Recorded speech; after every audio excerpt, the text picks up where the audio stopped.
আসসালামু আলাইকুম এভরিওয়ান। খুব সকালে চলে আসছি নারায়ণগঞ্জ লঞ্চ ঘাটে। আমরা রেমি হোল্ডিংস প্রোডাকশন টিম যাব চাঁদপুর নৌভবনে। ছাদে ওঠার কিছুক্ষণের মধ্যেই আমাদের লঞ্চটি ছেড়ে দিয়েছে এবং আমরা বাইরের থেকে নাস্তা নিয়ে আমরা লঞ্চের ছাদে বসে প্রাকৃতিক দৃশ্য দেখতে দেখতে নাস্তা শেষ করেছি। লঞ্চের ছাদে করে চাঁদপুর যাওয়ার কি এক দারুণ অনুভূতি, যা বলে শেষ করা যাবে না। চারিদিকে শুধু বাংলার প্রাকৃতিক দৃশ্য।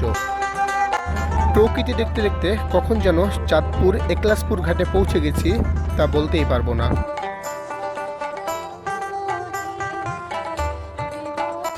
আমরা লঞ্চ থেকে নেমে বোটে করে যাচ্ছি উত্তর মতলবে। আমরা কিছুক্ষণের মধ্যেই উত্তর মতলবে পৌঁছে যাই। এখানে আমাদের আসার মূল লক্ষ্য হচ্ছে শহরের কোলাহল জীবন থেকে শান্তির নিঃশ্বাস নেওয়ার জন্য গ্রামে আসা।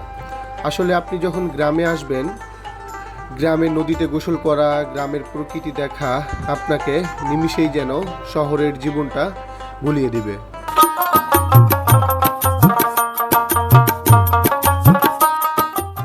আমরা গ্রামে গিয়ে প্রকৃতি দেখা শেষে গোসল করে নামাজ পড়ে চলে আসছি মোহনপুর পর্যটক কেন্দ্রে। আমরা পার্কে এসে আমাদের যেই 50 জনের টিম আছে আমরা সবাই দুপুরের খাবার শেষ করব গাছের নিচে বসে। খাবার মেনুতে ছিল ইলিশ মাছ, গরুর মাংস, ডাউল। আমরা নিজেরাই বাজার করে স্থানীয় বাবুর্চি দিয়ে রান্না করেছি। খাবারটা অনেক সুস্বাদু ছিল এবং সেই সাথে প্রকৃতির সাথে বসে খাওয়া অনেক দারুণ ছিল।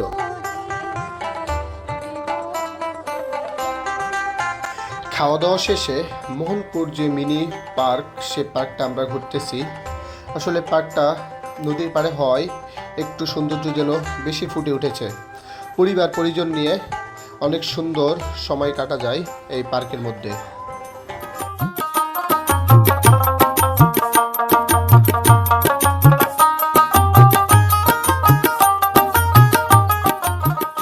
সারাদিন ঘোরা শেষ, এবার আমাদের শহরে জীবনে ফেরার পালা। সূর্যটা যেন পশ্চিম আকাশে ঘরে ফিরতে চাইতেছে।